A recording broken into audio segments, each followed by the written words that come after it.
Everybody say,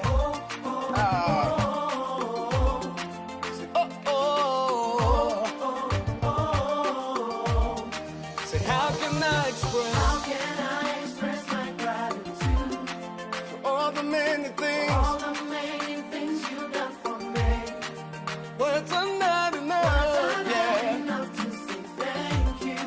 Say, Lord, you are my everything. You're my everything. How can I express my gratitude? How can I express my gratitude for all the many things, you Father, you done for me, yeah. Words are not enough to say thank you. So Lord, you are, you're my everything. See, I call you Jireh. Lord, my provider. I call you Nisi. You are my banner.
It's a lovely Saturday afternoon, the very first one in the month of August 2024, 3rd of August 2024.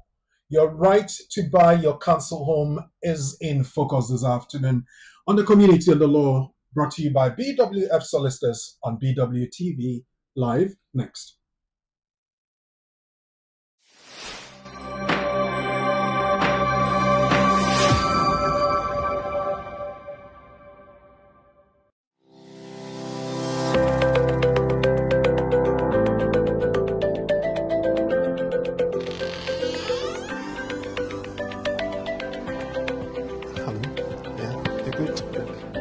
Hello.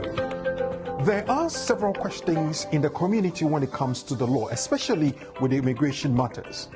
That is why I'm inviting you to join us on the program, The Community and the Law, live on BWTV and brought to you by BWF Solicitors, our trusted partners when it comes to the law. We are going to have a very massive discussion on some of the issues of immigration matters that bother you. And they have the opportunity to meet you live on the program to explain to you all the updates that have come from the Home Office and also address your questions and concerns that you might have when it comes to the law.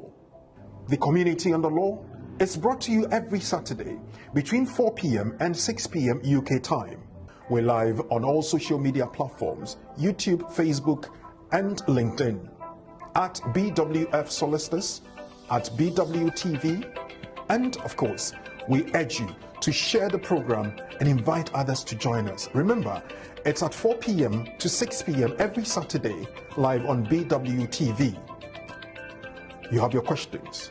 There are answers. So join us, learn, and empower yourself on the program, The Community and the Law. So pick up the phone and dial 0208 493 7345, or you can send a text 07950 422 780. It's The Community and the Law. My name is Oreku Frimpong, and I am your host.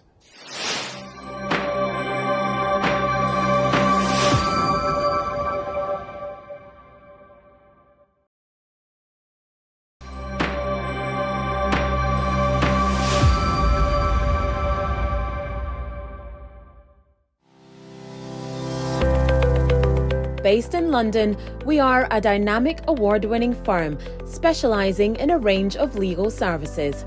Welcome to BWF Solicitors, a trusted and experienced law firm specialising in immigration and nationality, appeals and judicial review, dispute resolution, family and matrimonial, and other family law disputes with international context. These include matters such as private child arrangement orders, contested and uncontested divorce, non-molestation for domestic violence, and financial remedy. Our childcare and family team appreciate the issues facing you at such a difficult time. Our advice is delivered in a confidential and sensitive manner. Meet Bernard Owusu, our esteemed senior partner.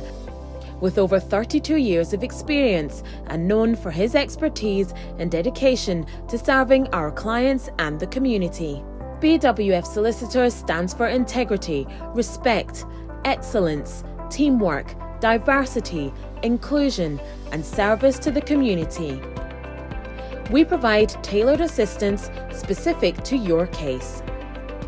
At BWF Solicitors, every day is filled with dedication, creativity, and a commitment to finding the best solutions for our clients. Our team at BWF Solicitors is ready to assist you with all your legal needs. You can find us at the 4th floor, Anna House, 214 to 218 High Road, Seven Sisters, London, N15 4NP. Our main office line is 0208 493 7340, or our emergency line is 07712 761 884.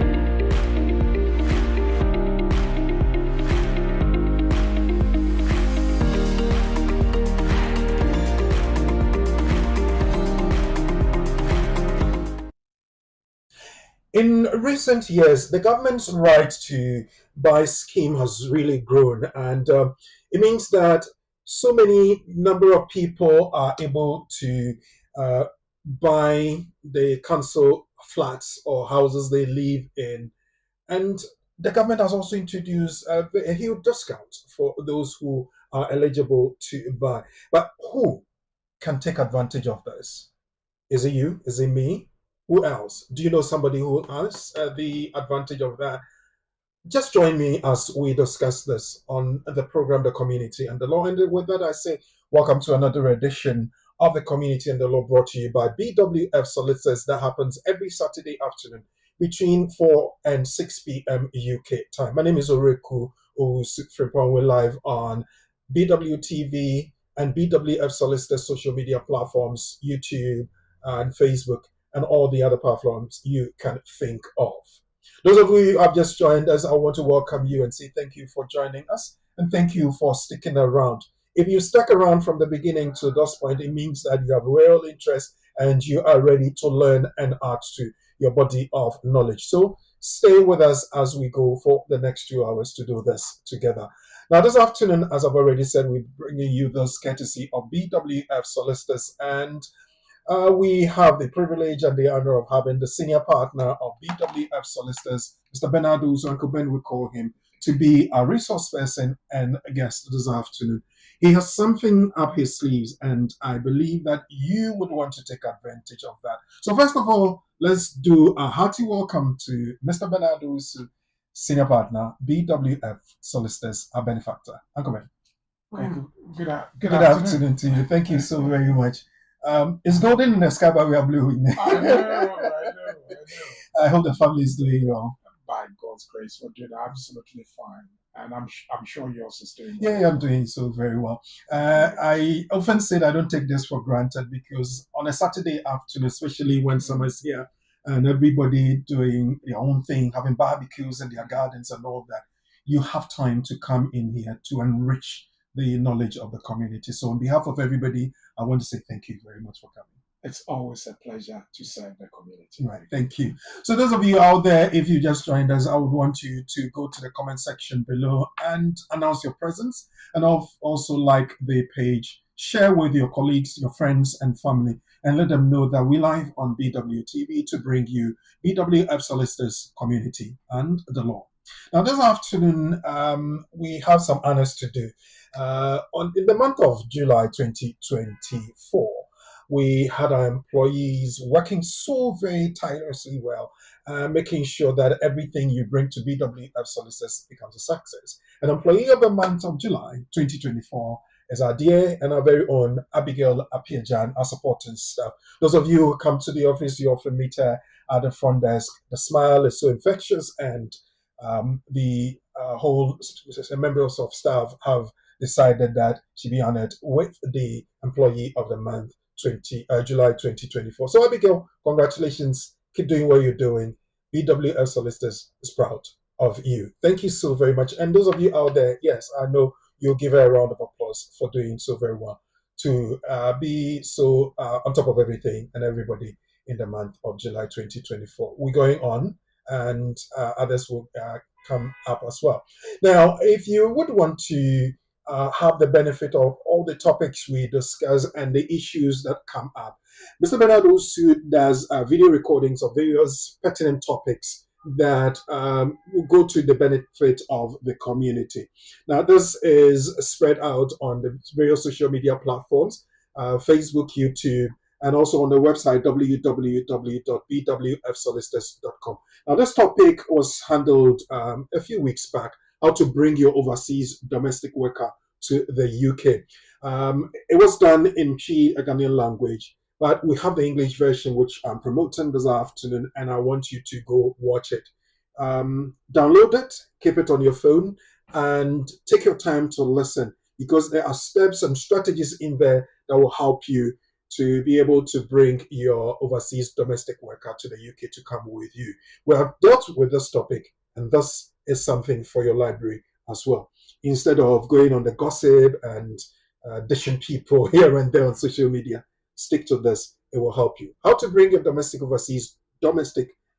to bring your overseas domestic worker to the UK is what I'm recommending this afternoon to help you do that. And as we go on, our nugget for the week was about life in the UK. I know many people find it difficult to accept that you need to pass life in the UK or knowledge of life in the UK and the UK before you can fit into the community. Now, let me ask you this question. You come from an outside country of the UK and you come in. First of all, you come into a community where people have certain cultural practices that may be foreign and strange to you. How would you feel if you are so left out and everybody is acting in a particular way and you are behaving in another way? It will become very awkward. So the UK government, especially under the premises of the Secretary of State for Home Department, is saying that you should pass the English language test so you'll be able to speak the predominant language here in the UK and also know about life here in the UK. But people maybe under 18 or beyond the age of 65 are having challenges doing that. So BWF Solicitors says, now look at this. The law requires that those, except in specific cases, applying for settlement of British nationality must meet both the English language and knowledge of life requirements. Why? I've explained that, and I know Uncle Ben will reiterate that for us when we go for the explanation. But I said, a few people may not be able to do that, so it becomes difficult. Who are those who will be exempt from this?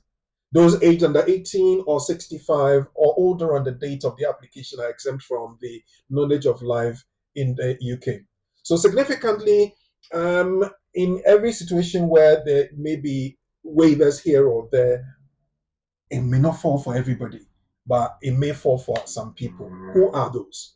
It goes on to say that if the applicant claims to have a physical or mental health condition, it must provide original and current medical evidence from a doctor. Uncle Ben, I think I've tried in my layman's language to explain this. Did I get it right? Yes, Gregory, you did. It's one of those areas which really creates a lot of problems for our people. Our people struggle with the English language. Yeah. And it's not only the English language, but also writing the knowledge of life in the UK. Very significant change in tone when you move from the English to the life in UK, because you're not only reading and understanding, but you're also applying the knowledge that you've acquired from books, from your life here, and also from discussions with other people. So there are questions. Who is the Prime Minister? What is the UK Parliament? What's the difference between UK House of Lords and the Houses of Parliament? How many House of Lords? How many laws do we have in the House of Lords? How many countries do we have in the United Kingdom? What's the difference between United Kingdom and Britain? Is Isle of Man and Jersey part of? So these are questions that you really need to have your knowledge, either geographical knowledge, history, political, local government, and it's tough because, as you know, there are people who've gone to university and still fail these exams. In the UK, yes. So for our folks, when we talk of the Ghanaian folks, I always talk about my mom as a typical Ghanaian. Grew up, never stepped foot in a formal education. When she met my dad, she went to school. She went to school from the very basic to where she can read and speak good English. And that's what has enabled her to travel across the world and, currently lives in America and never gets any assistance when she's going to the shops or interacting with other people. So by Ghanaians, I say that we are lucky because although our national language or official language is English, Twi seems to be the default national language. So the official language is English, but Twi is also there. So how many people are able to communicate in English in Ghana? And I was speaking to someone who's Jamaican, and I said, well, Jamaican is classified as a majority English-speaking country. And really, patois is not English, I'm afraid, but it's what it is, and you have to pass these things. Yeah. The whole thing is talking about exemptions here and there. People below 80 and people beyond 65. What will be the rationale behind this exemption that's given to those two groups?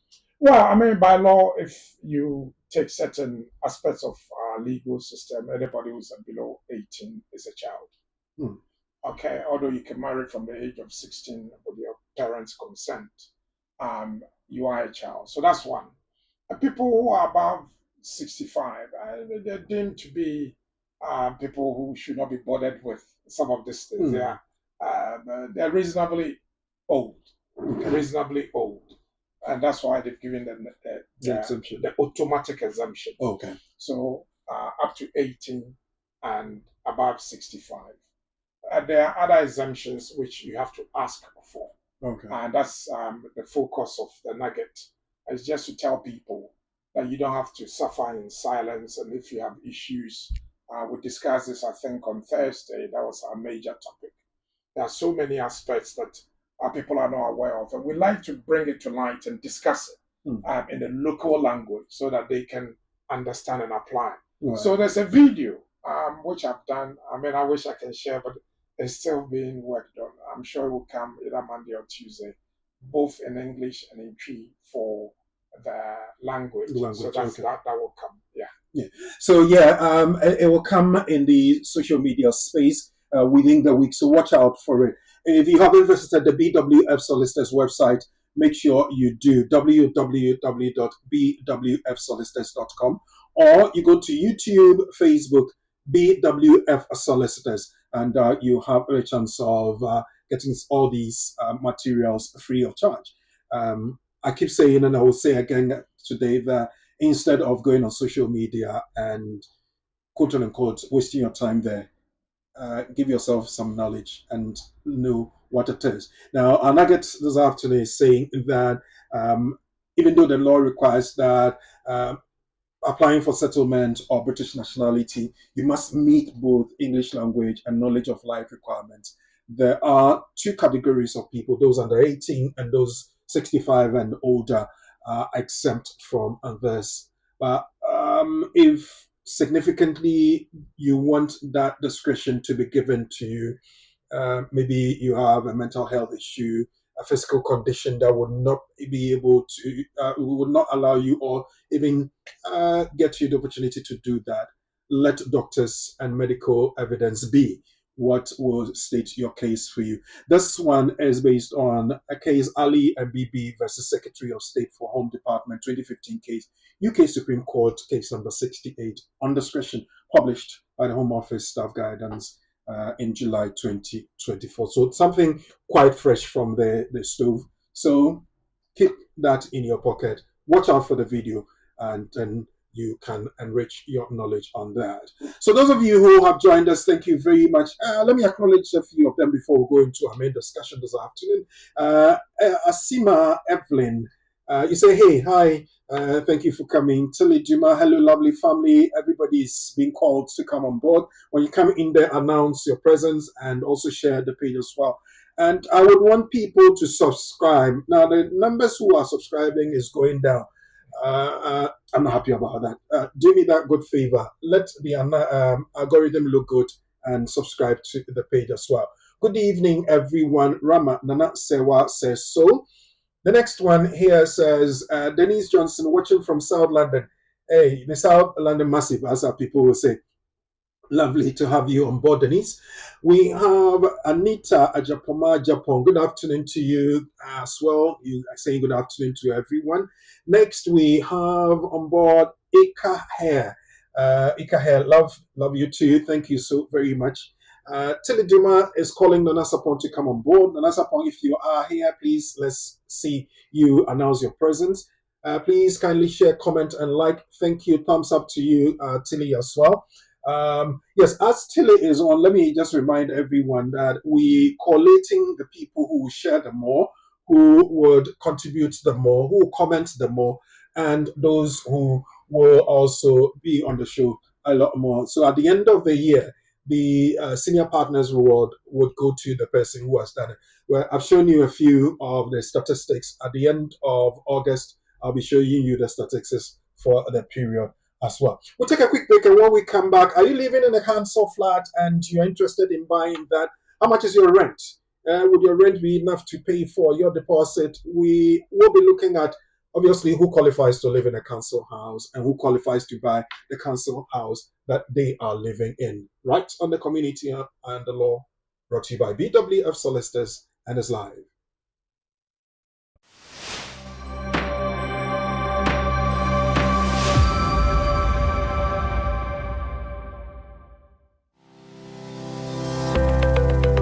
Based in London, we are a dynamic award-winning firm specialising in a range of legal services. Welcome to BWF Solicitors, a trusted and experienced law firm specialising in immigration and nationality, appeals and judicial review, dispute resolution, family and matrimonial, and other family law disputes with international context. These include matters such as private child arrangement orders, contested and uncontested divorce, non-molestation for domestic violence, and financial remedy. Our childcare and family team appreciate the issues facing you at such a difficult time. Our advice is delivered in a confidential and sensitive manner. Meet Bernard Owusu, our esteemed senior partner. With over 32 years of experience and known for his expertise and dedication to serving our clients and the community. BWF Solicitors stands for integrity, respect, excellence, teamwork, diversity, inclusion, and service to the community. We provide tailored assistance specific to your case. At BWF Solicitors, every day is filled with dedication, creativity, and a commitment to finding the best solutions for our clients. Our team at BWF Solicitors is ready to assist you with all your legal needs. You can find us at the 4th floor, Anna House, 214 to 218 High Road, Seven Sisters, London, N15 4NP. Our main office line is 0208 493 7340, or our emergency line is 07712 761 884.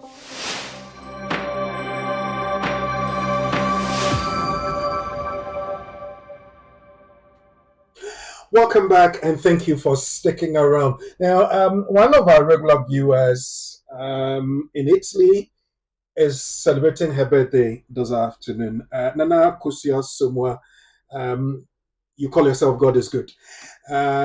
It's your super happy birthday, and together with Mr. Usi, your husband, and all the children, we want to say thank you for sticking around all the time. We celebrate your day with you, and we wish you the very best. So, your husband is Owusu. I know you and Nana Somo Owusu. So you joined the Owusu family because Koko Owusu Frimpong is here, Nana Owusu, Uncle Ben is here. And I hope, I didn't know the day he was born on, but he's one of the Owusus. So congratulations to you and happy birthday. May you live to achieve everything you desire.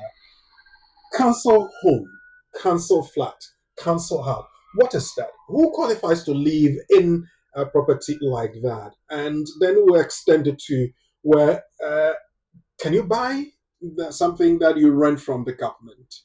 Uncle Ben, council housing, what is that? Well, I mean, when we use the word council housing, it gels with everyone because then the description can be either a social tenant or a housing association tenant. But when we say council housing, everybody understands that. Right. That's why the topic is about council housing. So when we say council housing, it's a social housing. America, they call it project homes. In the UK, is to provide affordable homes for families. Okay. And the essence of it is to create as many homes as possible at a reasonable rent. And it's somebody will say it's not subsidized. It's just a reasonable rent because it's not that it's higher, but you're paying lower. And that's what it is. Just that if it's a private rental, it will obviously be very expensive. It gives you secure tenancy, and you can actually also, your children can inherit it if they are tenants on the property.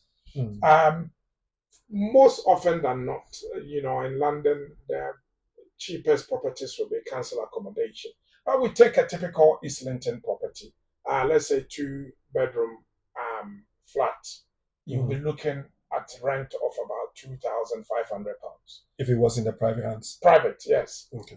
If it's council, you will not pay anything more than £700 for that kind of accommodation. So that is the difference. If you go outside to maybe Milton Keynes, the difference between the social housing and the private accommodation is about 30%. So again, that is significant.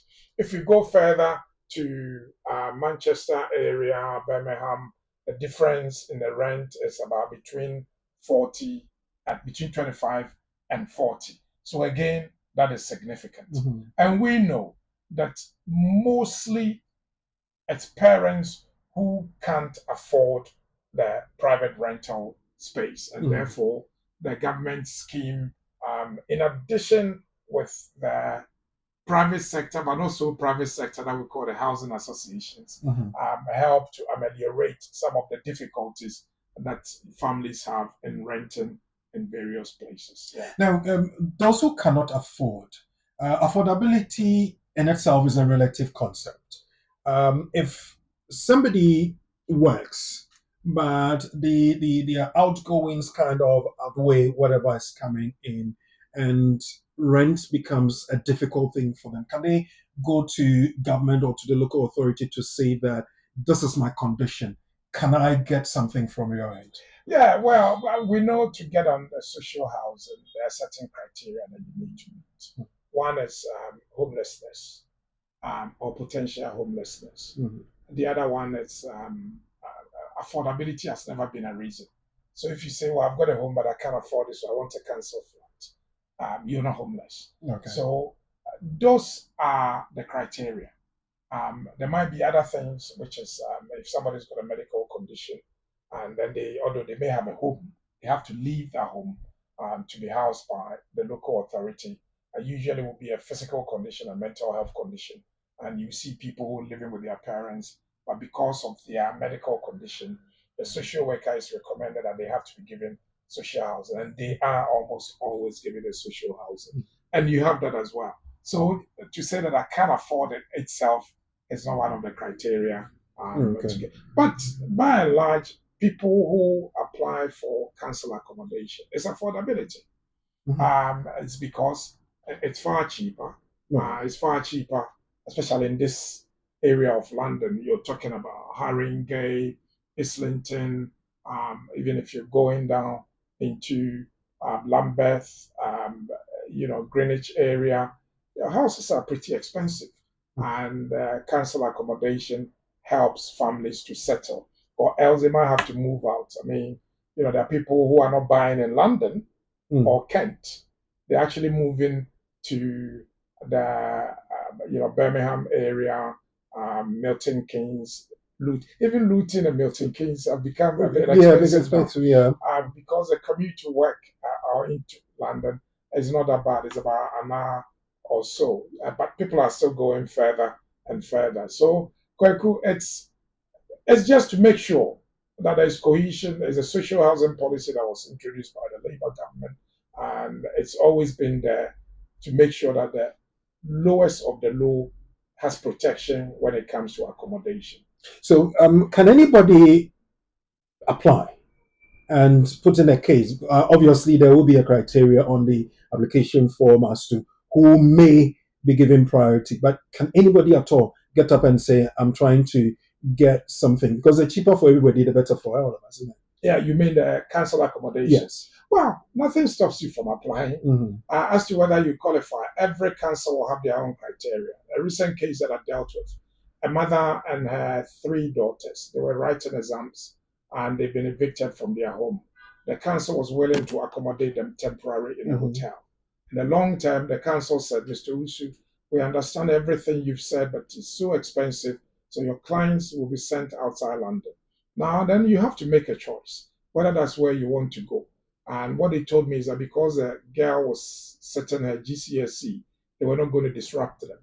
They gave them accommodation in a hotel. And the accommodation to her school was about an hour and a half on the train. It's difficult. So the criteria is very, very strict. Homelessness, potential homelessness, medical grounds, or overcrowding. These are some of the areas that they give priority to. And the fact that you're on the list doesn't mean that you will get housed. It's a hot cake.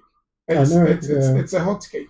I mean, those days when we came here, the first thing you were told is to go for council accommodation.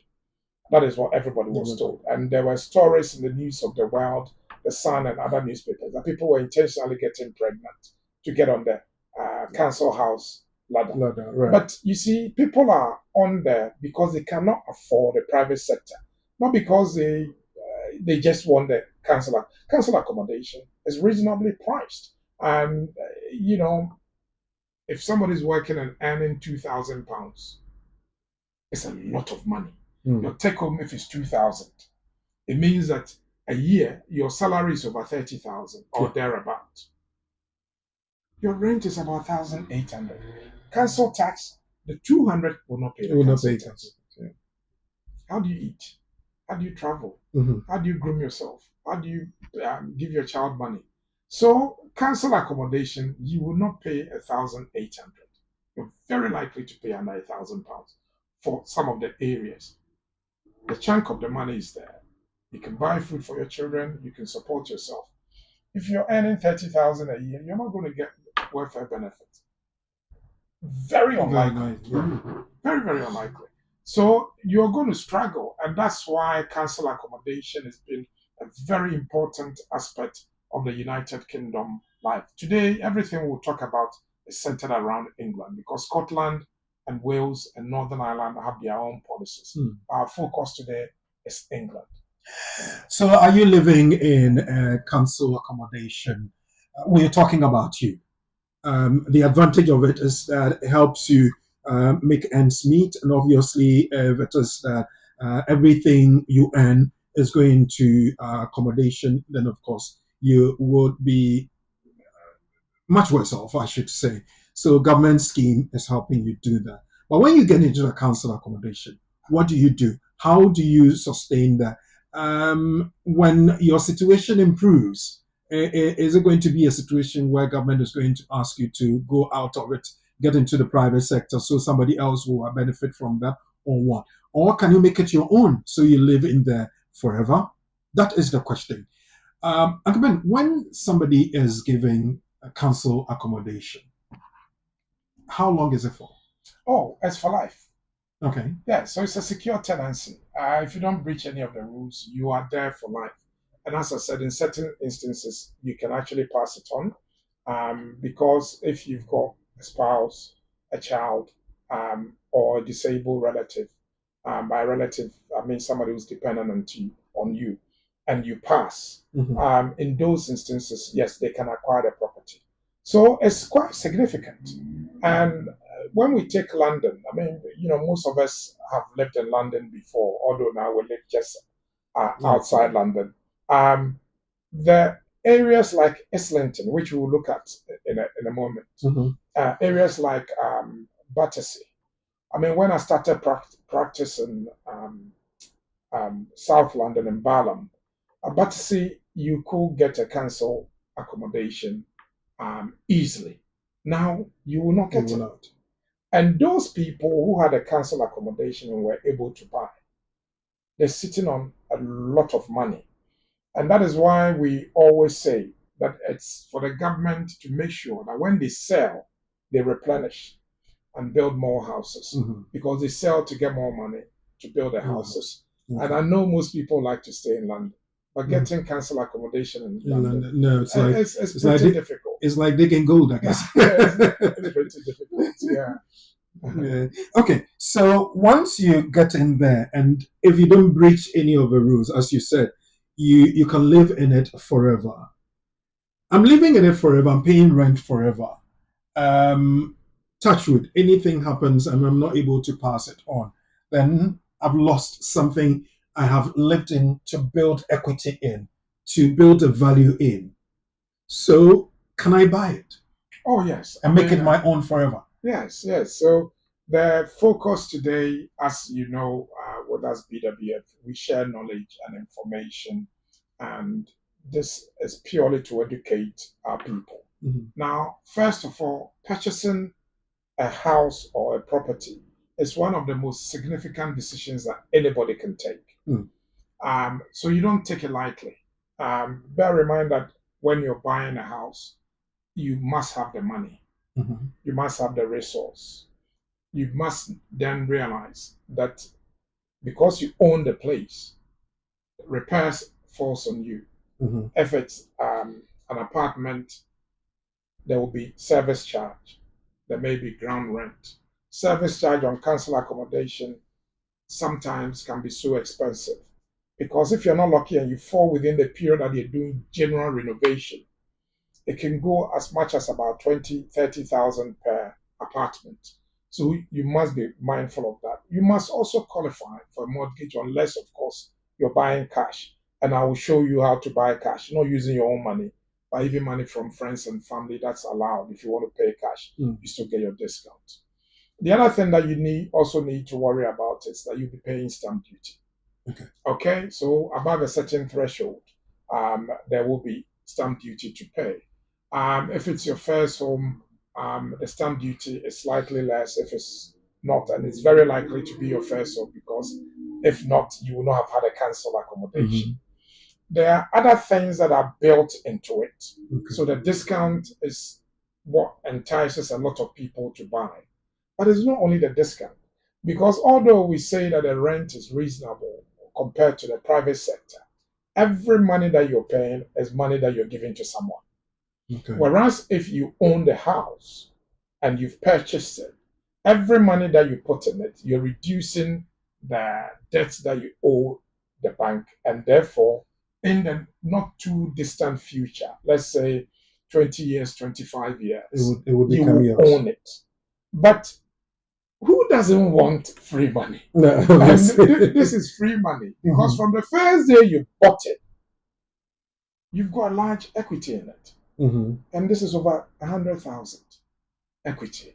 If you're doing for outside London, it's 102,400. That is the maximum discount you can get once you've lived in it for at least 3 years. If you're in London, it's 136,400 or 70%, whichever is lower. That's significant. Of course, it's significant. And that is why we're treating this topic, because there's a story that I will share, or maybe I have to share that. I had a friend who was a barber when I was working in Balam, and he was living in council accommodation. And, my brothers and cousins, everybody that I've brought in this country, when you come, the first discussion we had is that you're going to buy a house. Yeah. So if you come to my area, my brother is there, my cousins are there. So I encourage them to invest because that is the least that you can do for yourself. I must say, it's not everyone that can buy a house. So the fact that you cannot afford to buy doesn't mean that you fail. Please, that's not what I'm saying. What I'm saying is that there's some money that you're entitled to if you qualify for the right to buy. Okay. And the day you purchase it, that money is sitting in your property. I will show you, if you need to take some, how you can, over what period, and if you sell it too early, what you have to pay back to the council and all that. But Kweku, why should you not buy it? Yeah. It's accommodation. That's where you live. Very likely that's where you're going to live forever. I cannot advise anybody that give up your council accommodation and then go and buy somewhere. You can still buy it. Give yourself time, go through the statutory period, because you can sell, when you buy it today, you can sell it today. Yeah, but obviously. you have to return some of the discount, discount. and it's tapered up to a certain amount over the number of years. After 10 years, you don't pay anything back. So that's why. And that is why I'm saying that as a community, these are some of the education that we need to look at so that we can help ourselves. I will show you something. I don't know if we can show that. This is a place that I lived in 1990. So I will show that. And if we can okay. So yeah, let's go down. Let's go down. Okay. Pause. Now, can you see this was, they are all council flats. This property I've lived there when I was a student in 1990. I lived there, so I know what I'm talking about. This was sold at the time that in 1994, £185,000. Okay, £185,000. Now this is 1 bedroom. What's that? This is 5 bedrooms. There's a 5 bedroom on 5 Greenway House. Yeah. And 27 Greenway House is 2 bedrooms. Okay. Now, the 2 bedrooms, some of the 2 bedrooms there, now look at the date. Some of the 2 bedrooms there, when you see sold there, they may have purchased from the council, not from the private sector. Because 2 bedroom there is almost 1 million. Okay. But at the moment, if it was sold in 2022 through the council, they bought it from the council. 492,000. Yes. Because they do the valuation, or the district valuer, if you object to it, will come and value the property and they will give you the value. This property, that the 2 bedroom you purchased for 492, it's worth almost a million pounds. You can go and check it on a private website. That's about just a year. Yes. Because this is August 2023. That's correct. So that is the potential equity that is sitting there. And you would have had a discount. This 492, they would have had a discount, depending on how long they've lived there, for about 136,400. So it was maybe about almost 600,000 pounds. That is how the council valued it. Valued. But on the open market, it's almost $1 A million. million. Right. 5 bedrooms. Now, who buys 5 bedrooms For in the 700 center of London? 725,000. Very close to King's Cross. Yeah. Very close to the city. Mm-hmm. In fact, those days that I used to live there, sometimes I walk all the way to Euston. Okay. Yes, because as you know, I also That's like walking in the local vicinity. Absolutely. Left, right, then you're there. Absolutely. You cannot find a house around that area which is being sold privately for 492 for a 2-bedroom or 725 for a 5-bedroom. Even here in Haringey, here where we are 7 sisters, 5-bedroom you'll be paying about $1 million plus. Yeah. Here. Yeah. So in Islington, which is the center of London, and this is what I'm talking about. I mean, this is top of the range. Clearly, people will usually be in the outskirts. But when you go to South London, like Lambeth, Brixton, the prices are similar. The area that is gained so much is Clapham and Battersea. Okay. Now, when I was practicing in 1998 at Barlam, a council flat in Battersea was about 290,000. It is now about 1.5 million. Okay, so we're talking about big money. We're using this as an example because that is how much equity you can gain over that period of time. And therefore, when somebody has the potential, is it okay to look at pictures of this place? I mean, you can. Can you click on the address? I think it should show us some pictures. Yeah. Click on the address. Let's see.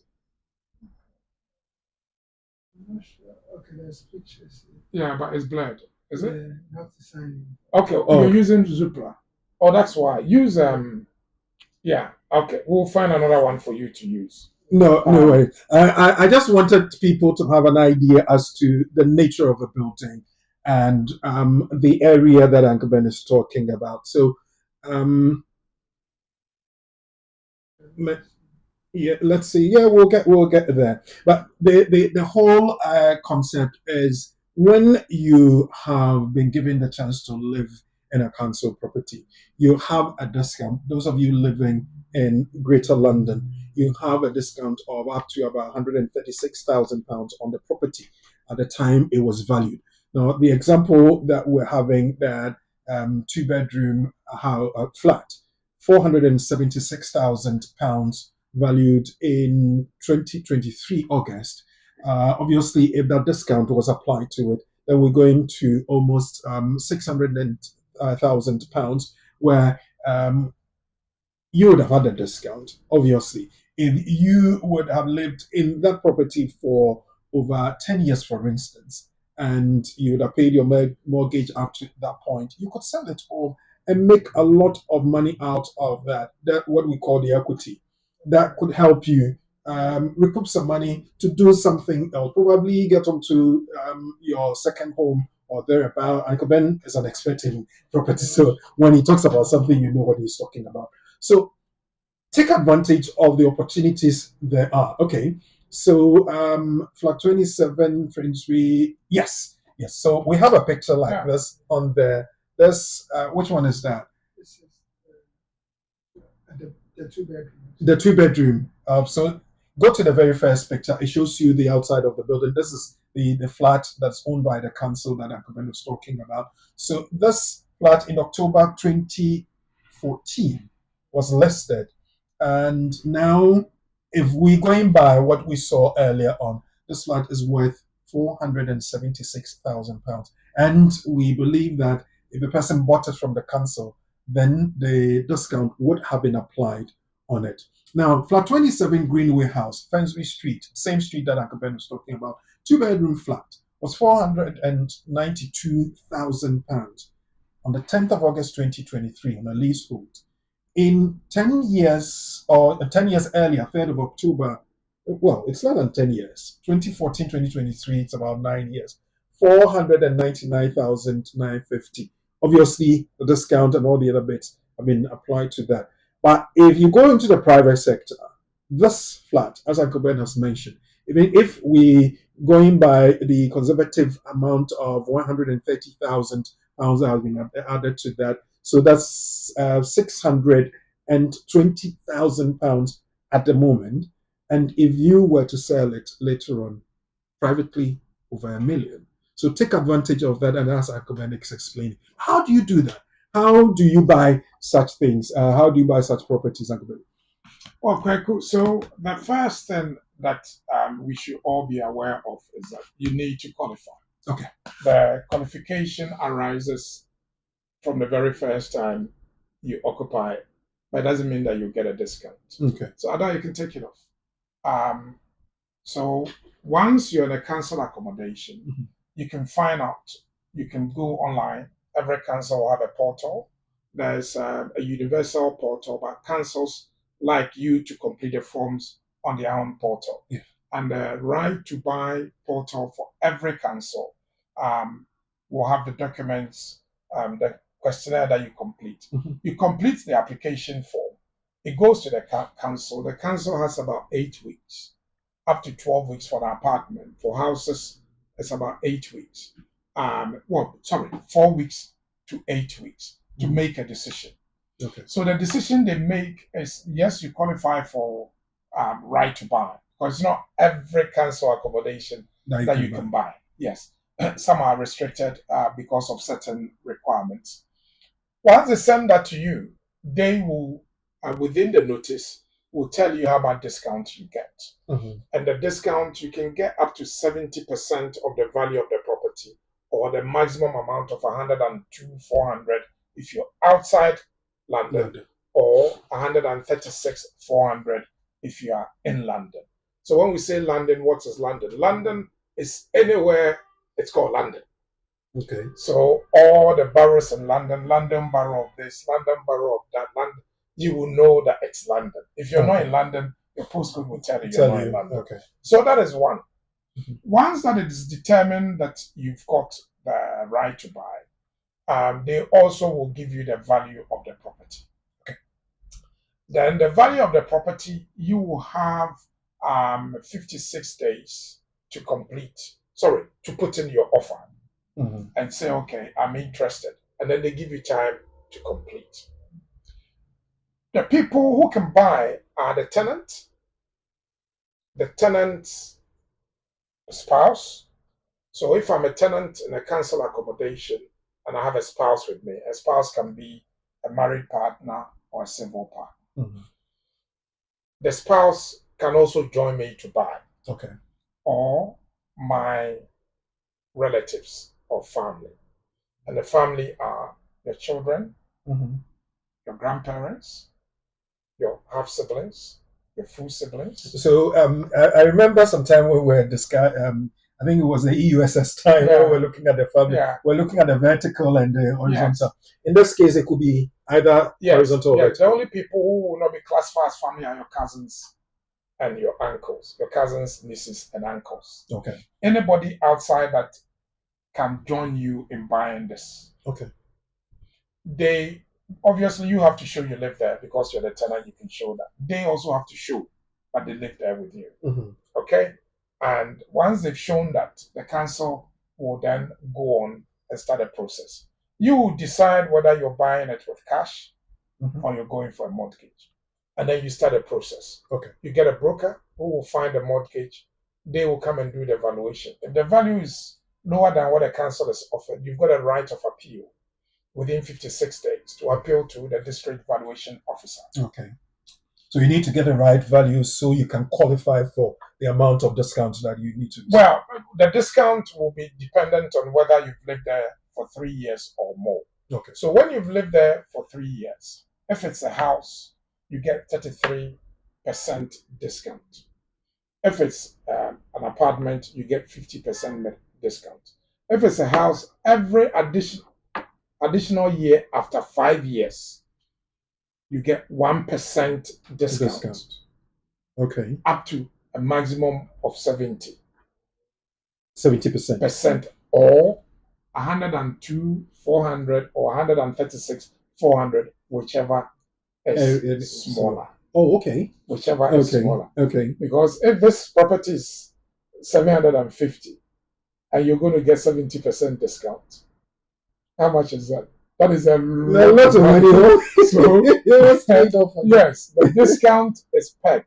Okay. 2024, 2025 discount, it comes every April.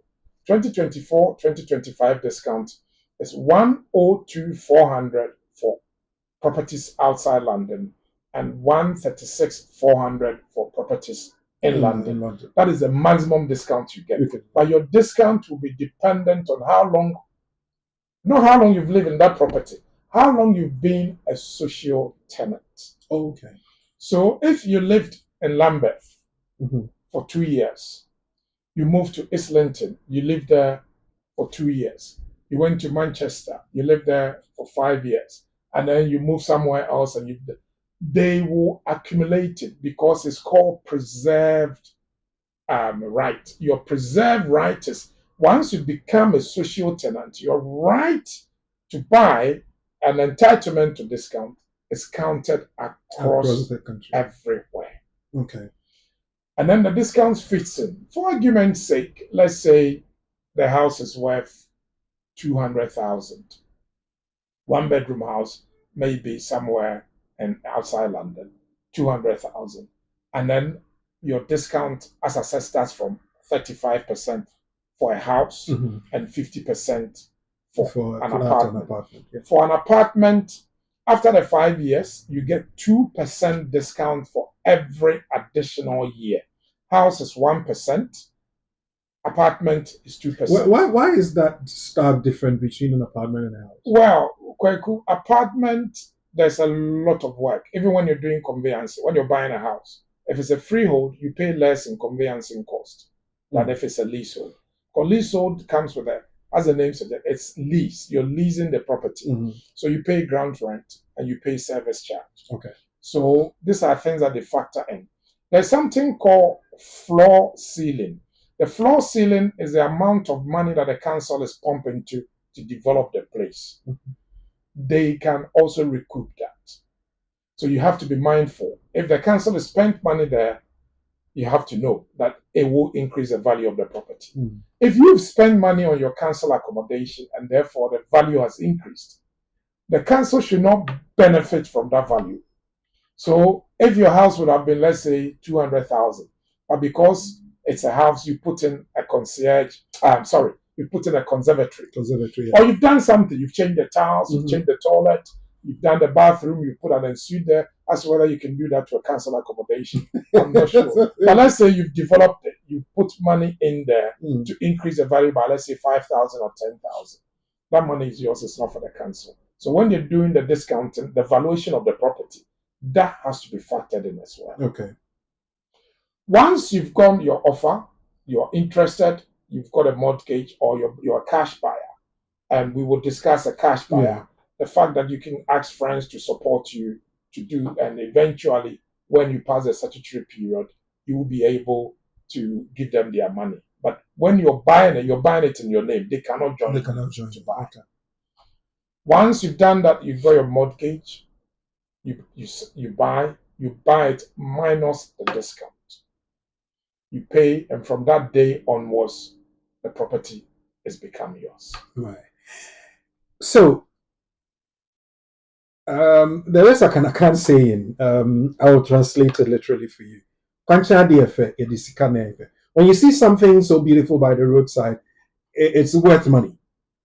How do you raise money for you to exercise your right to buy? How much do you have to pay in the deposit? If friends are helping you, how do you do that? Uncle Bernard said that you can buy with cash or you go for the mortgage. We're taking a quick break, and when we come back, now we're going to buy. So get yourself ready, your pens, papers, and notepads, and take some notes down because we are going house buying now. Are you ready? Right after this.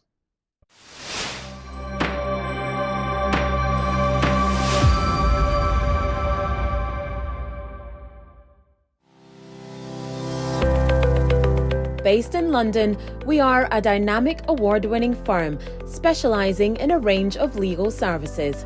Welcome to BWF Solicitors, a trusted and experienced law firm specialising in immigration and nationality, appeals and judicial review, dispute resolution, family and matrimonial, and other family law disputes with international context. These include matters such as private child arrangement orders, contested and uncontested divorce, non-molestation for domestic violence, and financial remedy. Our childcare and family team appreciate the issues facing you at such a difficult time. Our advice is delivered in a confidential and sensitive manner. Meet Bernard Owusu, our esteemed senior partner. With over 32 years of experience and known for his expertise and dedication to serving our clients and the community. BWF Solicitors stands for integrity, respect, excellence, teamwork, diversity, inclusion, and service to the community. We provide tailored assistance specific to your case. At BWF Solicitors, every day is filled with dedication, creativity, and a commitment to finding the best solutions for our clients. Our team at BWF Solicitors is ready to assist you with all your legal needs. You can find us at the 4th floor, Anna House, 214 to 218 High Road, Seven Sisters, London, N15 4NP. Our main office line is 0208 493 7340, or our emergency line is 07712 761 884.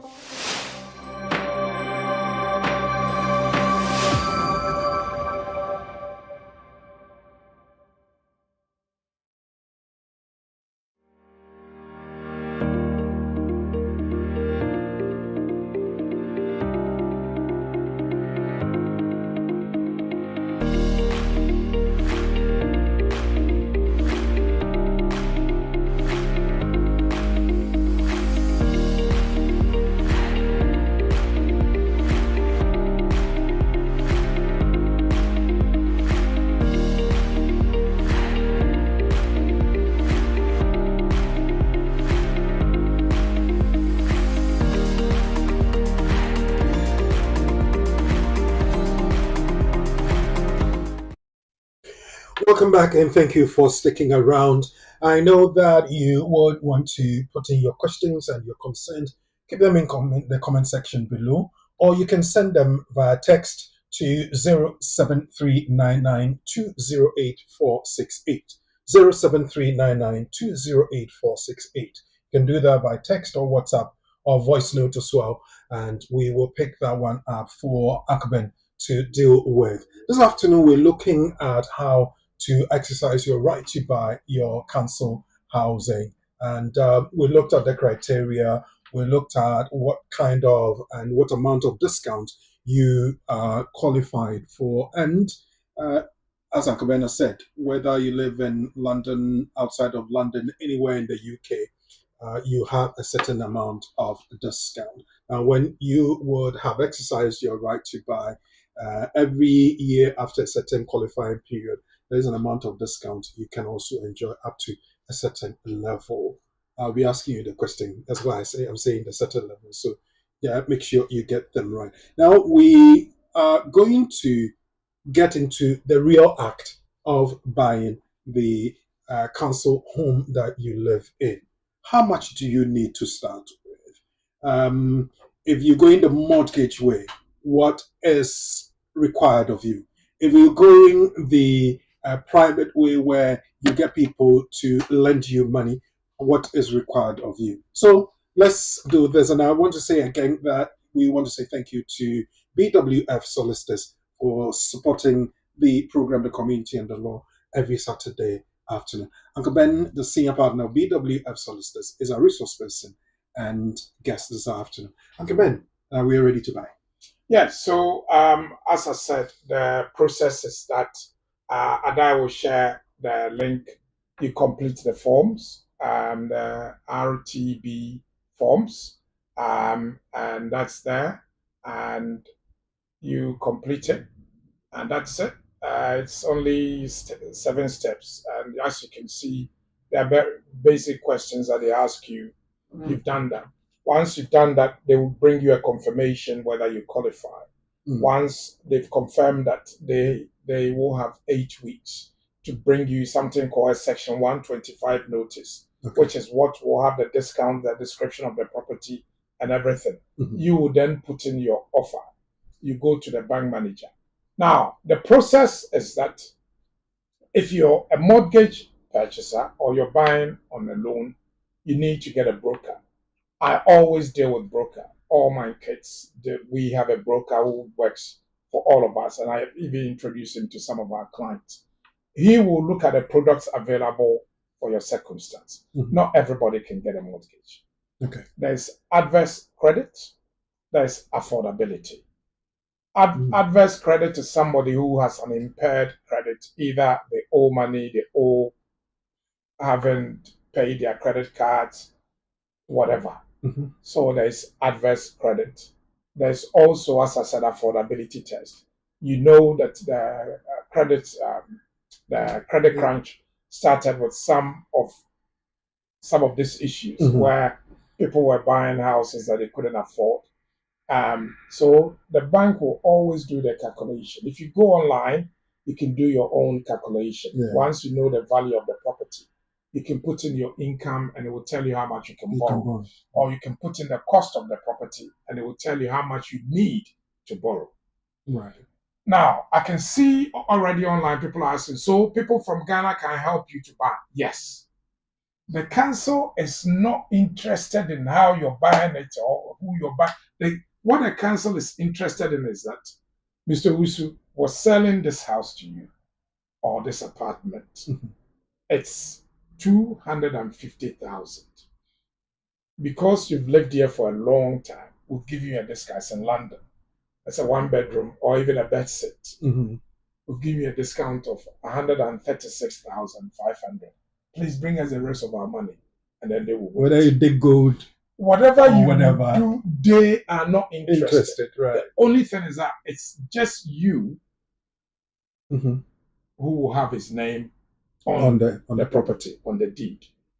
What arrangement you have with your brothers in Ghana, whether you have a sister who's got a shop in Ghana, she's got so much cash, she wants to help you to buy, nobody's interested. There was a scandal where there were businesses here who were giving people money and they were sharing the discount with them. Ethically, whether it's right or not, they are business people. So if they are helping you to acquire a property and get a bit of the equity, just bear in mind that when you buy it today, you can sell it today. But when you sell it today, you have to pay off some of the discount. Things you have to consider. The council has the first right to buy. So you need to speak to the council. You cannot just go and sell it. You can only go and sell it to anybody after 10 years. But they have the first choice to buy. It doesn't mean that they will buy, but they will have the first choice. And they will buy it at the market value, not how they sold it to you. Then, in the first year, so from 20% to 80% refund is what you will give back. If you're selling the property after the first year, you will pay all back. After 3 years, 20%. Are up to 5 years. Sorry, 80% are up to 5 years, where you pay 20% of the discount back. After 5 years, you don't pay any of the discounts. So whatever loan that you're taking, whether from a business person in the UK or from Ghana, you and that person must agree that for the first 5 years, we can't do anything. So we leave it. Now, I'm not saying go and buy it and sell it and take the money, and then I'm saying that it's an investment. Because as with any investment, it appreciates over time. There are people who bought their properties today in certain areas, slightly outside London, for 365. As we sit here, it's worth 750. This is 2004. and we are in 2020. So in 20 years, it's gone up by about £400,000. If they sold it the first year, or the second year, or even the fifth year, they would have maybe possibly made 10,000 or 50,000, not the 400,000 that they're making now. So it's an investment. But apart from the fact that it's an investment, it's your home. Yeah, obviously. Yeah. Short of you expanding, your family expanding, you getting more babies, so you want to move from a flat to a house. This equity is sitting there for you. Yeah. The 5 to 10 years that you've paid, if 5 years you would have paid. So the money that you pay to buy, you've repaid some to the bank. So maybe you get another 5, 6, 7 to 10,000 pounds back. If you add it to the maximum discount, that's about 146, 400 free money. You didn't work for it. Now, if you were living in that accommodation as a tenant, instead of maybe paying mortgage of about 450, maybe you'll be paying rent about 300. But that money, that 300, is money that will never be yours. It's going. It's going, yeah. And if you're paying your mortgage because it's a repayment, interest, and capital, it's 450. The extra 100 or whatever is paying the interest or whatever, and the rest of the money is paying the capital. That capital that you're whittling down will eventually add to the value of the property. Yeah. Let me pitch here.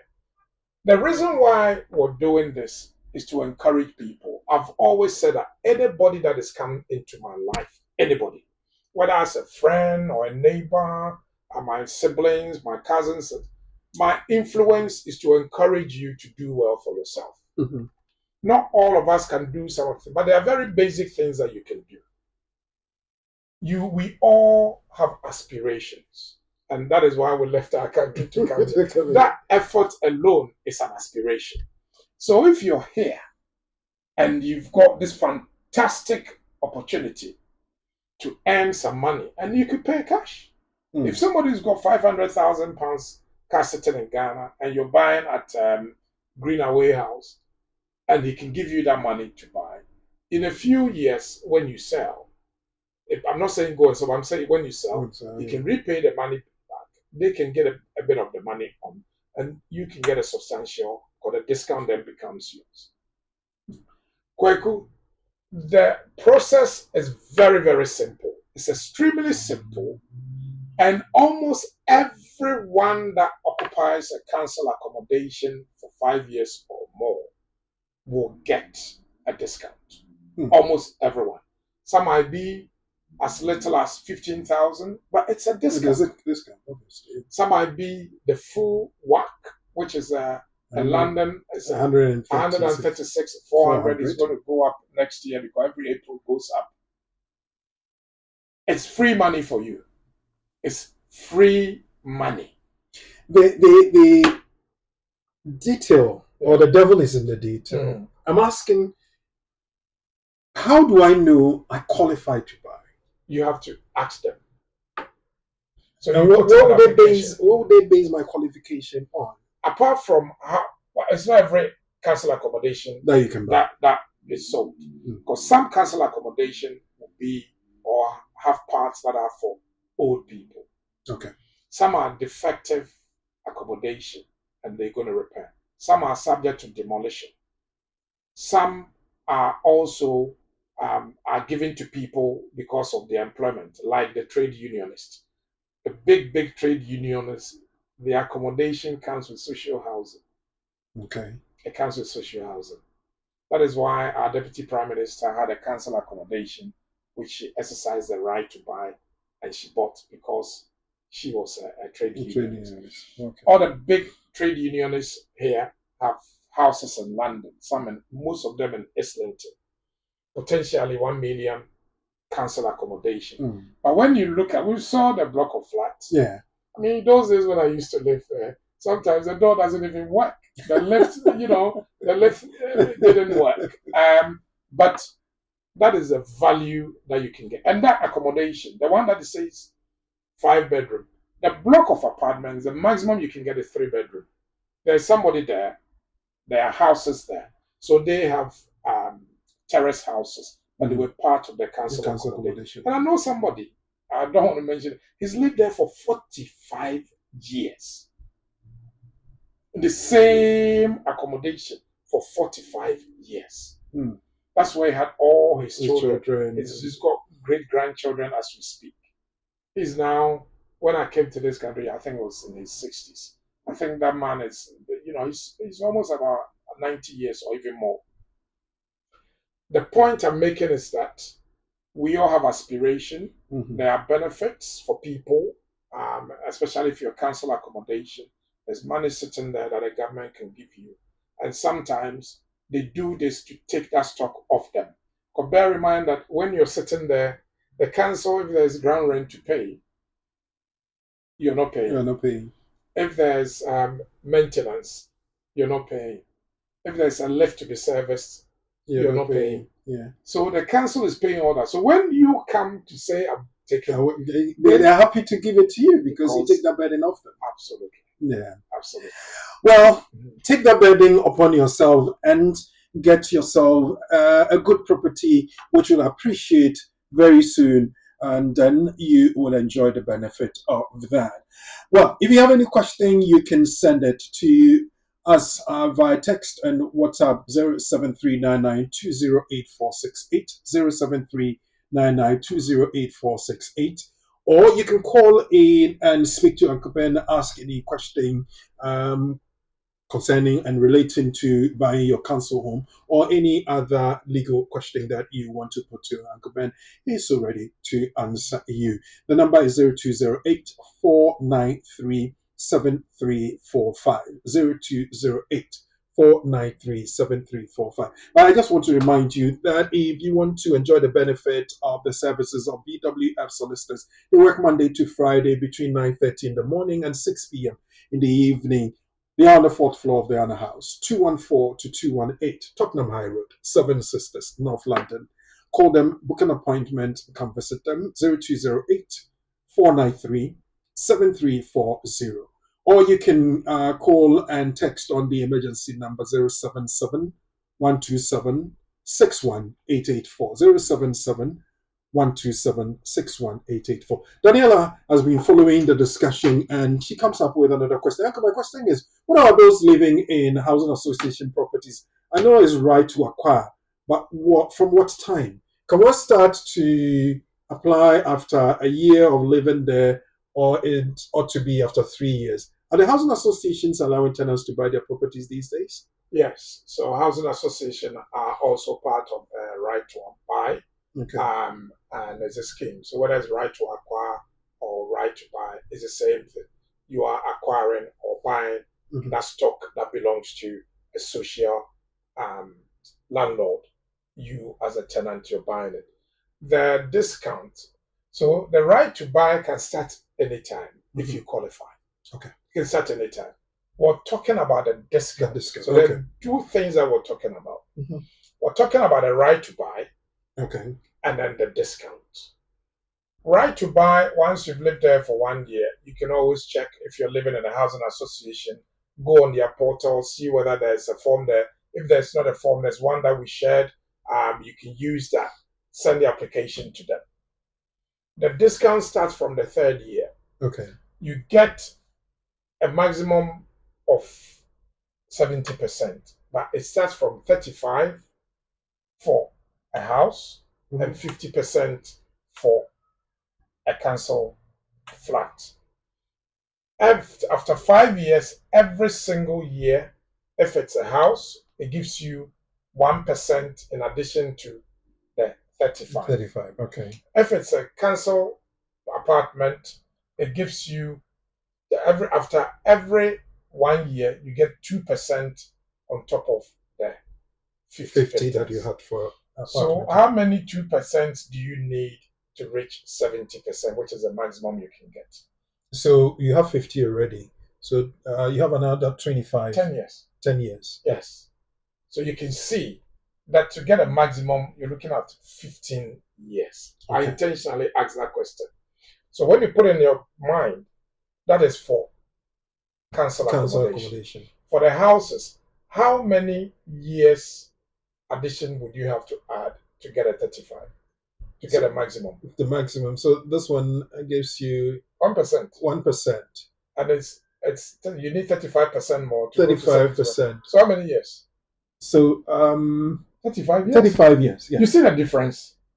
So we say maximum. So everybody's 35. You haven't been there for 35 years. So you're not going to get a maximum. But whether you get a 35, so 35% of the value of the property. And we know the average properties in London. We know the average property. And you're getting 35% of the value as a discount. That's a lot of money. It's a lot of money. I'm even looking at when you're buying from the private sector, they need you to put down a deposit. Yeah. The deposit ranges between what, 5 and 10%? Yes. Yes. So if you paying 10% of a £600,000 property, that's 60,000. That's correct. Where are you going to get that 60,000? Whereas when you live in a council property and it's even 300,000, and give you 35% of that, that is 118,000. Yes. Minimum. Yes, and you're not putting a deposit down. You're not putting a deposit down. Well, that was going to be the question I was going to ask them. When you're buying from the council, do you need a deposit? You obviously answered that you don't need it. You don't need it. Because they have even given you a discount from the start. Yes, so you don't need a deposit. Well, keep your questions coming through 0739920848, or you can put that in the comment section below. And on Facebook or YouTube, we're live at BWF Solicitors on those platforms and BWTV as well. My question is, can someone on sponsorship buy a house, or you only buy when you've got indefinite leave to remain? So I think your question is, can somebody on a limited leave to remain buy from the council, or you would have to have settled here before you be able to buy from the council? Buying a house and getting a mortgage are two different things. Okay. If you're a visitor, you can buy a house. That is why has a house here. And okay. Of course, he lived here for a long time. So we don't know what his immigration status is now. But anybody at all can buy a house. In fact, we used to have clients who buy houses here as a way of getting settlement. Okay. And they do investments and then they use that to get settlement. But the question is, can somebody who hasn't got settlement get a mortgage? That is a question. If you want to buy a house, nobody is saying go and borrow money. Maybe your mother is rich, or your father is rich, or your husband is rich, or your wife is rich. There are people who are extremely rich. You know, when Thursday I dealt with a client who's a big man in Ghana. They used to live here, they moved to Ghana. He bought his house cash. No. Okay, so people can buy their houses cash. So the question is not whether you can buy a house if you have limited leave to remain. The question is whether you can get a mortgage if you have a limit. And that's a decision for the bank. I think another aspect of the question will be, can I get council accommodation if I'm not settled? Yes. And if I'm not settled and I get council accommodation, and I've lived in it for a year and beyond, can I buy? Yes. If there's right to buy on the property. Once you're a tenant, once you are a tenant, you can buy it. Okay. Just that the discount applies from 3 years, and then 5 years, and then every year after, it's topped up. It's somebody will say tot. Okay, it's just like the more you live there, the more discounts you get. And there's a reason why, because you paid into the pot. And therefore they're giving that back to you. You've accrued all. And I keep saying that your preserved right cuts across everywhere. Once a social tenant, always a social tenant. Unless you've lost the tenancy because of repossession, or you've done something, not noise abatement or antisocial behavior, they won't sell to you. But if you're not in those categories, they will sell to you. You don't have a problem. Whether you have a 2.5, because parents who have 2.5 and have no recourse and have recourse to public funds, they can get council accommodation. Right. Yeah. So obviously, if you are having no recourse to public funds on your situation, then obviously you can't, because then you wouldn't even get council house or council accommodation at all. Keep them coming through 0739920848.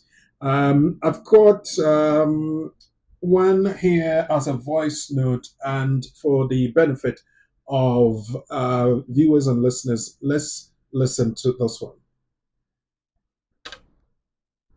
I hope so. We have a good. Mpacho Mr. George Nedo number man. Also no lawyer now. Oh, okay. Now give a job once. I think somebody wants an appointment. Whoever sent it, you sent it from Ghana. The number ends in 0141.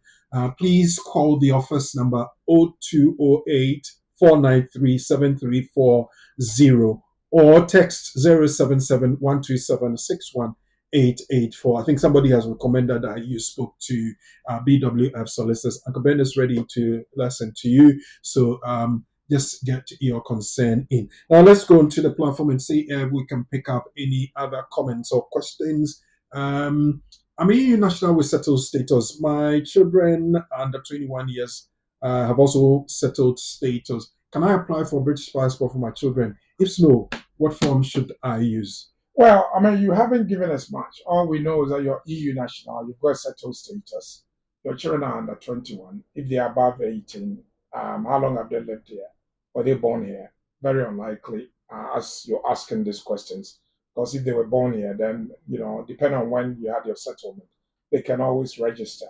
But it looks like they can apply for British citizenship in their own right, because they are above 18. If they were under 18, then the discretion will be either under a 3-1 or a 1-3.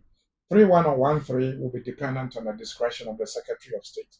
But either way, it will also be part of the process that one of the adults has settlement or was also applying to get British citizenship. 03084937345. Simply unknown. I hope I got it right. You're on YouTube.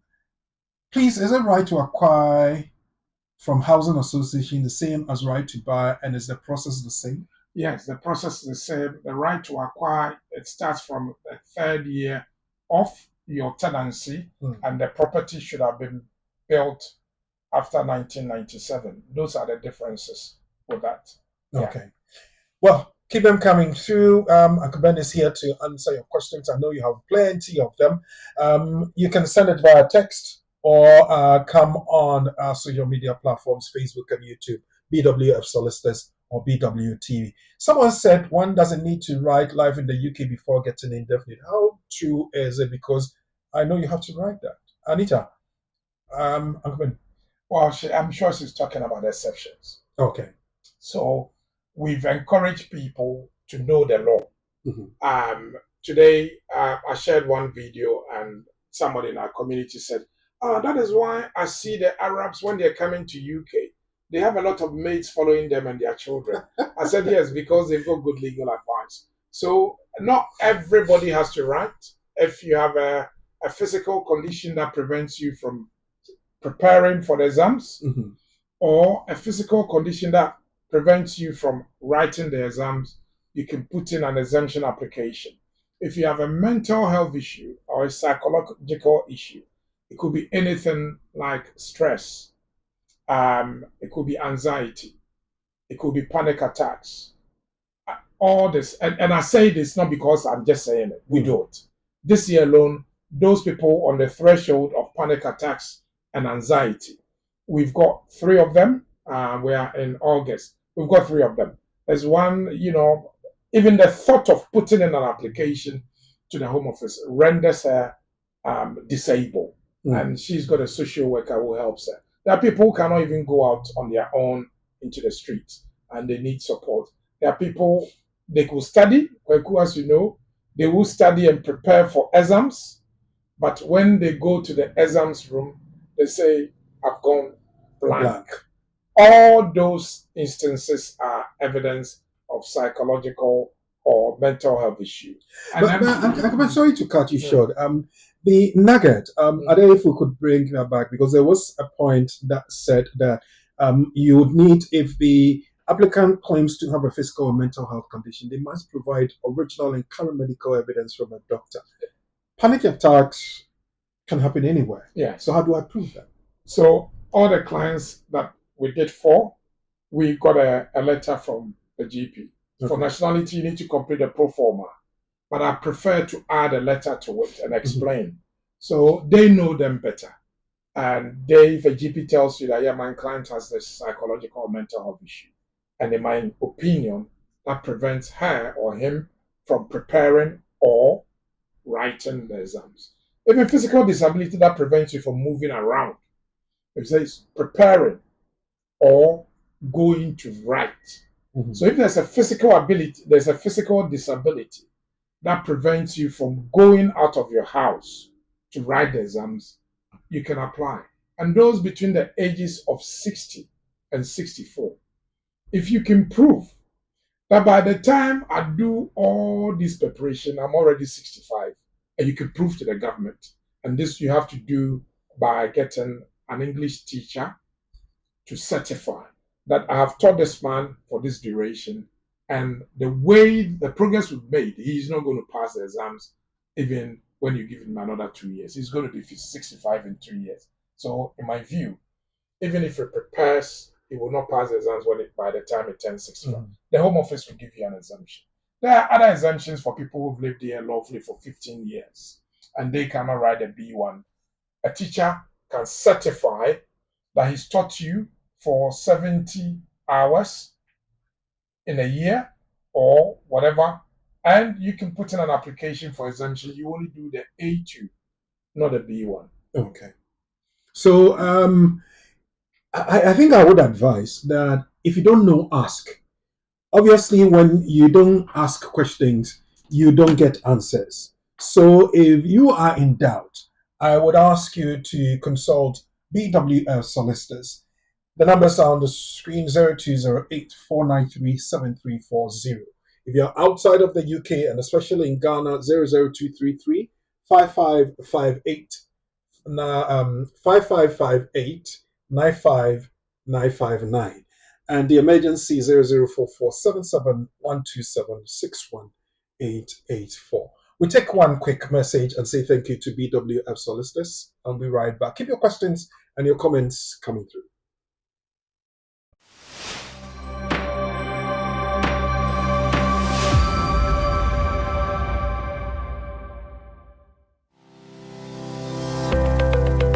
Based in London, we are a dynamic award-winning firm specialising in a range of legal services. Welcome to BWF Solicitors, a trusted and experienced law firm specialising in immigration and nationality, appeals and judicial review, dispute resolution, family and matrimonial, and other family law disputes with international context. These include matters such as private child arrangement orders, contestant and uncontested divorce, non-molestation for domestic violence, and financial remedy. Our childcare and family team appreciate the issues facing you at such a difficult time. Our advice is delivered in a confidential and sensitive manner. Meet Bernard Owusu, our esteemed senior partner. With over 32 years of experience and known for his expertise and dedication to serving our clients and the community. BWF Solicitors stands for integrity, respect, excellence, teamwork, diversity, inclusion, and service to the community. We provide tailored assistance specific to your case. At BWF Solicitors, every day is filled with dedication, creativity, and a commitment to finding the best solutions for our clients. Our team at BWF Solicitors is ready to assist you with all your legal needs.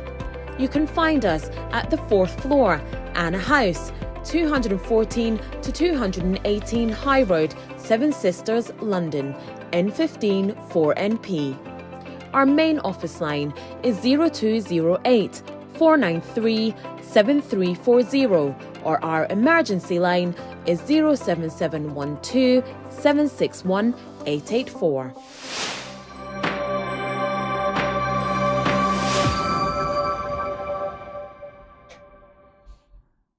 Yes, welcome back, and thank you for sticking around. It's still the Community on the Law, brought to you by BWF Solicitors, and we're looking at your right to buy your council home.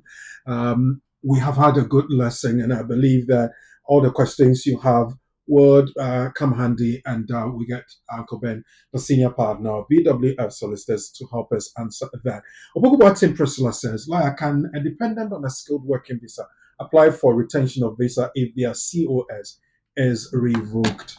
Oh, Priscilla, I wish that were the case. No, it's not. There's nothing like retention of right, but if you're putting an application just to protect you because you have your eyes on something within a few months, I can say possibly you can discuss that with a lawyer. But there's nothing like retention of right. If somebody is telling you that, just ask what exactly is the law. Let them show you the law.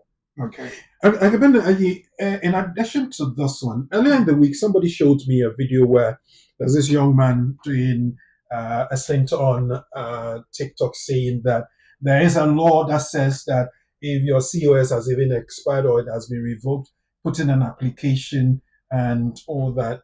It kind of was a bit vague. If your right to stay in the country, right to work, has been revoked one way or the other, is there any way you could put in an application and then buy time to get something in place? Okay, so when your leave is to be revoked, you're usually given 60 days, either as a student or as a skilled worker. You want to be able to switch to something. Okay. If you wait for the 60 days to pass, you will become an illegal migrant, and therefore you cannot make a lawful application in the UK. So people will sometimes do speculative application and to hold it. Whether it's ethically right or morally right, as if it's a strategy, it's a strategy. So, yes, it's because there are delays there. But by the time you put in the application, depending on what application, remember you have to pay. And it can be as much as £3,600. Okay. So by the time you put in the application, you go and do your biometric and everything. Give and take maybe 1 month, 2 months, 3 months, you can get. But that's why I keep saying that you must have a potential switch within a few weeks or a month for you to be doing things like that. Okay. All right. One person is asking, Sikachete is asking whether the right to buy applies in Scotland. I haven't read Scottish law on this. I will research. And that's why at the beginning I said my focus is on England. There's a reason why. Scottish law mainly is easier, it's more generous than the UK because of their particular circumstance. So yeah, if you want to find out, go online and say, do we have right to buy in housing association in Scotland? It will tell you.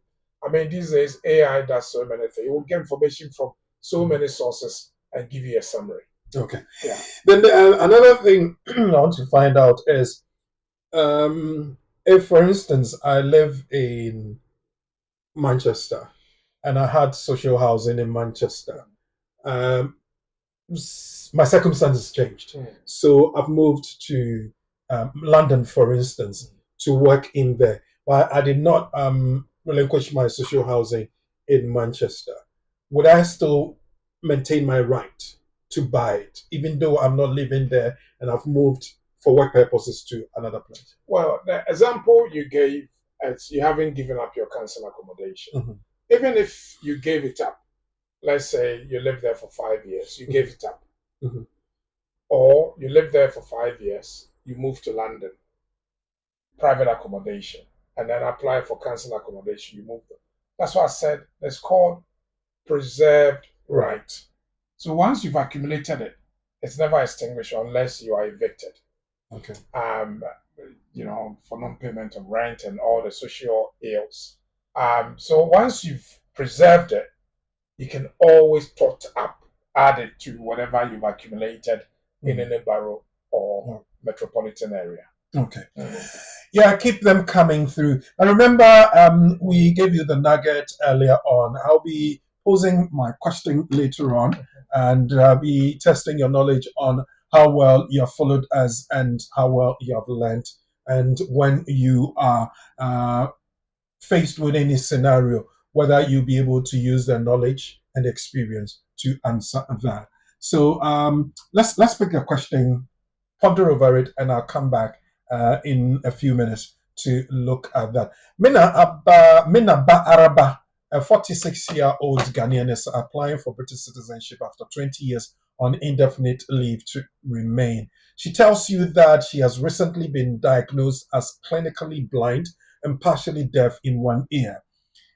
She says she's been told that without passing the English language and knowledge of life test, she cannot apply for British nationality. She has bought the books but is struggling to adequately prepare for both tests. What advice would you give Mina Ba Araba? Would it be one, she must buy Braille book for blind people to prepare because she is only partially deaf? Or two, she would have to wait till she's 65 because those over 65 are exempt from the knowledge of life here in the UK. Or three, she would have to ask her GP to complete a pro forma form for exemption and add a medical report about her medical condition. Straightforward, isn't it? Well, think about it. I'll come back to this one, but let's see if we have any question or comments from the comment section on Facebook, YouTube, and then we'll get Uncle Ben to answer that before we take that break and go back to our question. I've got my indefinite leave to remain. I got it on the 6th of December 2023 after being on the parent route for 10 years. I was on holidays in Ghana from 26th of November 2014 to the 28th of December 2014. And what date can I put in my naturalization application since they have this qualifying period clause? Okay, so you'll be applying under Section 6.1 and Schedule 1 of the British Nationality Act. So you are the 5-year route people. Mm-hmm. The 5-year route starts from 490 and it goes as far as 970 days. Now, when somebody's been away from the UK for 970, they can still qualify. Mm-hmm. But the starting point is that for the 5 years, you shouldn't have been away for more than 450. When you divide 450 by 5, it means for every year, you shouldn't have been away for more than 90 days. However, as I say, to every rule, there's an exception. The exception is up to 970, sometimes even over 1,000. I'm not telling you to say, oh, because Uncle Ben said 970, I've been away for more than that, I'm going to put in the application. There are things that we do, okay? So when you do, you have to do a spreadsheet of the times that you've been away. You need to calculate and find out how you've been away. Once you've been away for more than 450, then you have to justify why you've been away for a long period. Some could be something like you've got work here, you've got family, and other things. That is why you were away. You went away for business, for medical treatment. But above all, bring yourself within the law and rely on the discretion, which says that even up to 970, although that's above the 450, you can still qualify. You can qualify, you can apply anytime. Remember that the date you apply for your British nationality, you should be here in the UK. Mm. You should physically be here. There's this scenario. There's this person that got indefinite leave to remain. At the time was married to a British national. They had a child. And this lady moved to kind of live in Ghana. And the child is over 5 years now. Wanted to bring the child over to the UK for holidays.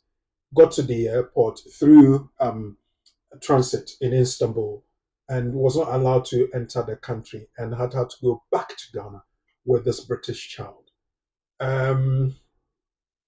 Is the person's situation so dire, or because of the British child, the person can come back to the UK? Well, I'm not sure why they will return her.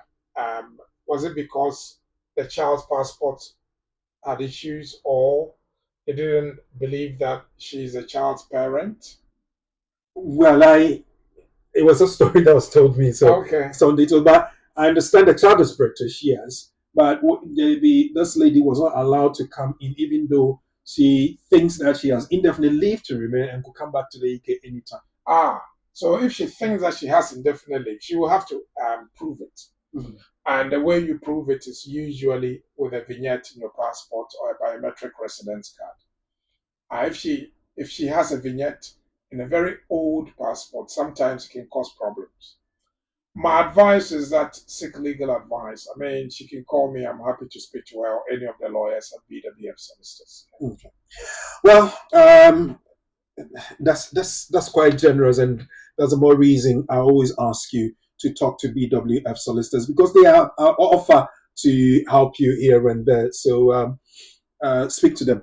Please, my visa is expiring this 4th September, and you have to get a course from the company I'm working at, the company I'm working for. But I am to write a UKVI IELTS August 24th. The report will be in after the 4th of September. Am I in danger?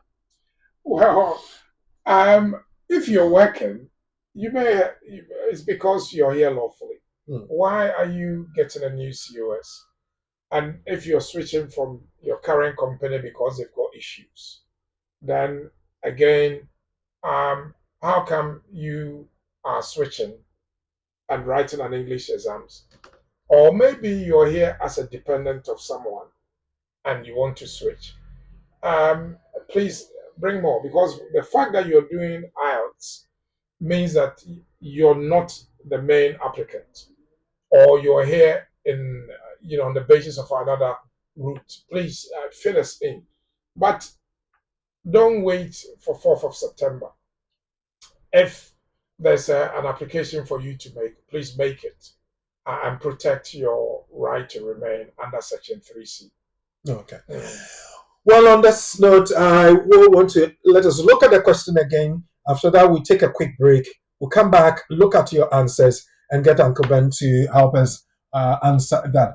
Mina Baraba, a 46-year-old Ghanaian, is applying for British citizenship after 20 years on indefinite leave to remain. She tells us that she has recently been diagnosed as clinically blind and partially deaf in one ear. She says she's been told that without passing the English language and knowledge of live tests, she cannot apply for British nationality. She's bought the book, so to speak, but is struggling to adequately prepare for both tests. What advice would you give Mina Baraba? She must buy Braille book for blind people and to prepare because she's only partially deaf. Is it because is it the second answer, which is she would have to wait till she's 65 because those over 65 are exempt from the knowledge of life in the UK. Then 3, she would have to ask her GP to complete a pro forma form for exemption and add a medical report about her medical condition. Think about that. Let me say thank you to BWF Solicitors.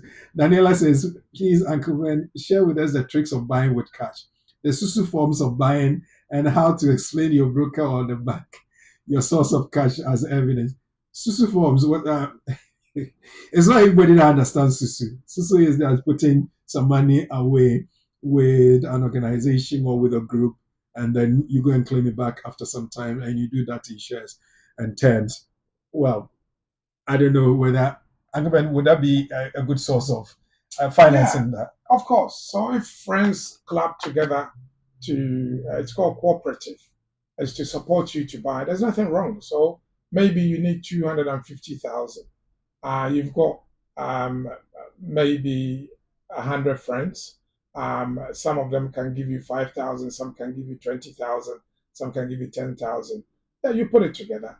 But just remember that if you're taking a loan from them, it should be put in writing. And I'm sure in future they will want to have benefits of the equity, or maybe they put an interest on the loan. There are various ways of buying it. As I've said, there was a scandal only a few years ago of businesses encouraging people to do the right to buy, and then they wait for 10 years and then they sell and the people lose their houses. So just be mindful of where you're getting your money from.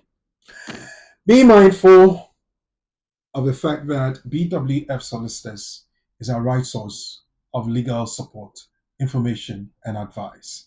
Let's say thank you to them. We'll be right back.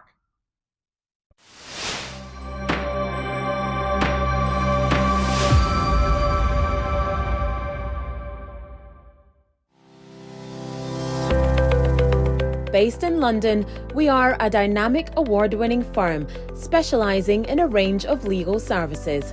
Welcome to BWF Solicitors, a trusted and experienced law firm specialising in immigration and nationality, appeals and judicial review, dispute resolution, family and matrimonial, and other family law disputes with international context.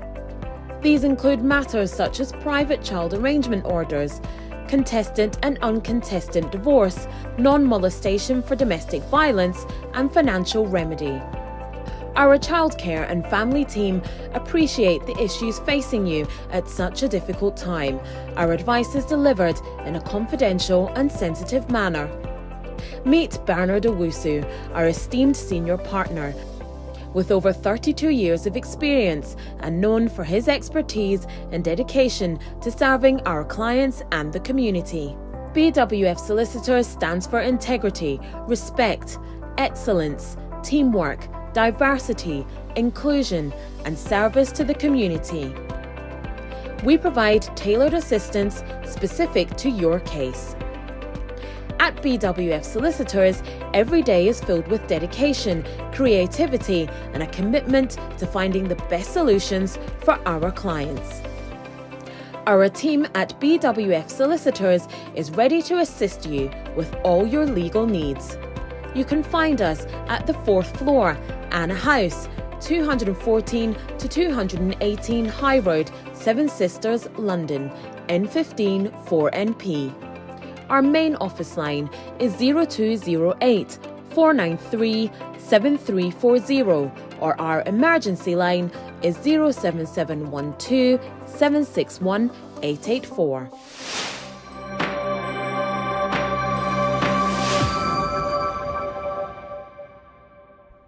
Yes, thank you very much. And we get into the last segment of our program where we test your knowledge.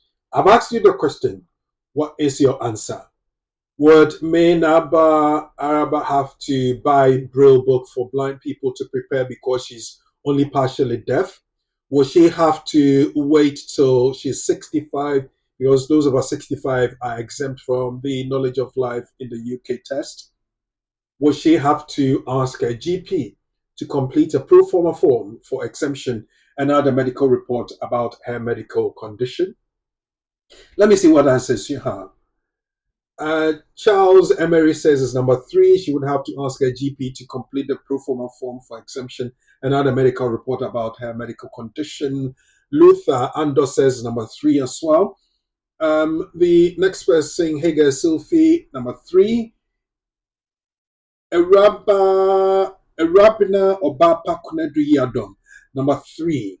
Okay, 3 is becoming very popular. Gifty, a child in team. Yes, number 3, she says. Next one, we have Yao in team, also saying number 3. Elvis Kweku says number 3. Next, Gifty, a child in team, I think we've picked up one as well. It's on Facebook as well.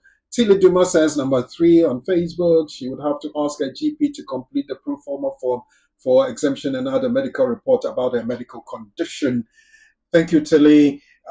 Next we have okay. With that, let's go over to Uncle Ben and see how we can break them apart and get the correct answer. Uncle Ben.